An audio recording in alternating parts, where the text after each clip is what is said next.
नवंबर का महीना वृश्चिक राशि के जातकों के लिए कैसा रहेगा? आपके परिवार, करियर, स्वास्थ्य, प्रेम आदि क्षेत्रों में आपको कैसे फल प्राप्त होंगे?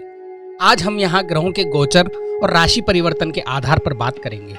नमस्कार दोस्तों, एस्ट्रोलॉजी पॉडकास्ट में आपका स्वागत है। मैं हूँ आपका साथी प्रतीक।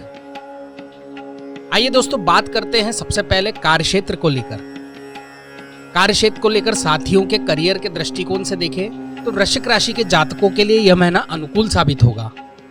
महीने की शुरुआत में आप अपने कामों को लेकर काफी सजग रहेंगे और बहुत मेहनत भी करेंगे। आपके द्वारा किए गए सभी प्रयास जो होंगे वो सफल होंगे। आपको नौकरी के सिलसिले में विदेश जाने का मौका भी मिल सकता है।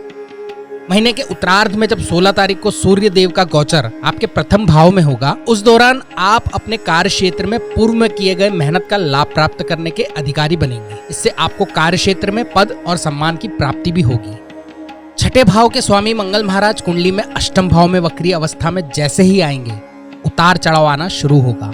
लेकिन महीने के उत्तरार्ध में जब मंगल महाराज सप्तम भाव में वक्री गति से प्रवेश करेंगे तो उतार चढ़ाव में कमी आएगी और आप अपने विरोधियों पर जीत दर्ज करने में कामयाब रहेंगे। दोस्तों, यदि आप कोई व्यापार करते हैं तो महीने की शुरुआत कुछ कमजोर हो सकती है, क्योंकि सप्तम भाव के स्वामी शुक्र द्वादश भाव में सूर्य, बुध और केतु के साथ होंगे तथा राहु महाराज छठे भाव में विराजमान होंगे।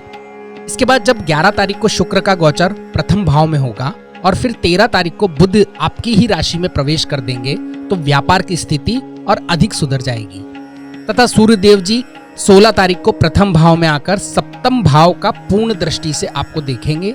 इससे सरकारी क्षेत्र की योजनाएं आपके लिए फायदेमंद साबित होंगी और आपका व्यापार अच्छी गति से आगे बढ़ेगा।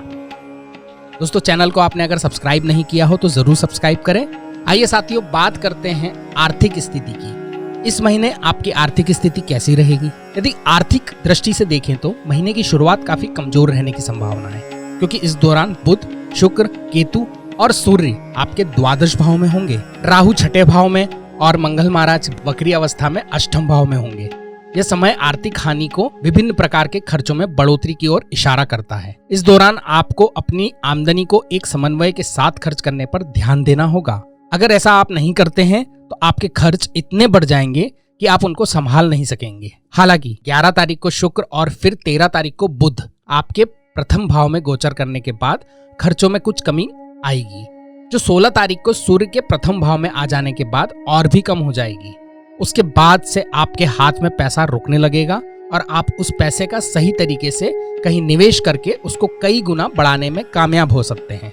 आइए साथियों, बात करते हैं आपकी स्वास्थ्य की। तो नवंबर महीने में आपका स्वास्थ्य कैसा रहेगा? यदि आपके स्वास्थ्य की बात की जाए तो आपको इस समय काफी ध्यान देने की आवश्यकता पड़ेगी। इस महीने आपका स्वास्थ्य काफी कमजोर रहने की संभावना है। महीने की शुरुआत में छठे भाव में राहु, अष्टम भाव में वक्री मंगल की उपस्थिति आपको वाहन संबंधित समस्या दे सकती है, यानी आपको वाहन चलाने से दुर्घटना की संभावना है।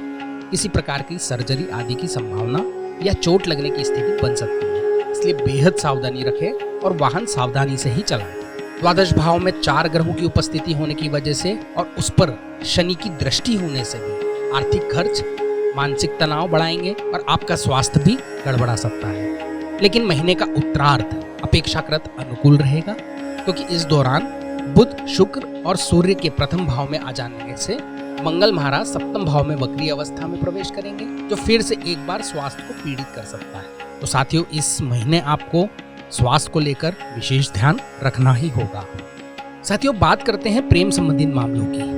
प्रेम संबंधित मामलों में देखा जाए तो पंचम भाव में वक्री बृहस्पति प्यार के मामलों को बड़ा छानने लगे। आपको एक दूसरे की अच्छाइयां और कमियां नजर आने लगेगी। हालांकि ये आपकी मदद करेगा। शनि महाराज की पंचम भाव पर दृष्टि बीच बीच में आपकी परीक्षा लेगी, जो आपके प्रेम की पराकाष्ठा को जानने का प्रयास करेगी और आपको एक दूसरे की आवश्यकता अनुसार मदद करनी होगी। यदि विवाहित लोगों की बात करें तो सप्तम भाव के स्वामी शुक्र महाराज द्वादश भाव में बुध, केतु और सूर्य के साथ विराजमान तथा कुंडली के अष्टम भाव में मंगल महाराज बैठे हुए हैं और छठे भाव में आपके राहु महाराज विराजमान है। इस प्रकार जो है सप्तम भाव में महीने के पूर्वार्ध में पाप कर्तरी योग भी बनेगा। इसके परिणाम स्वरूप जीवन साथी को स्वास्थ्य समस्याएं पीड़ित कर सकती है। साथियों, ग्रहों का गोचर जब भी राशियों में होता है तो इसका सीधा प्रभाव राशियों पर पड़ता ही है। इसे लेकर कुछ उपाय की बात हम करेंगे। इस महीने आपको मंगलवार के दिन बरगद के पेड़ पर कच्चा दूध अर्पित करना चाहिए। मंगलवार के ही दिन छोटे बालकों को गुड़ चना चढ़ाएं तथा हनुमान जी के मंदिर में जाकर हनुमान चालीसा का पाठ करें। गुरुवार के दिन पीपल और केले के वृक्ष को जल से सींचना भी आपके लिए लाभदायक रहेगा। स्वयं पर आप विश्वास रखें और किसी को भी धोखा ना दें तथा भाइयों की मदद करें। आपका यह महीना शुभ जरूर होगा।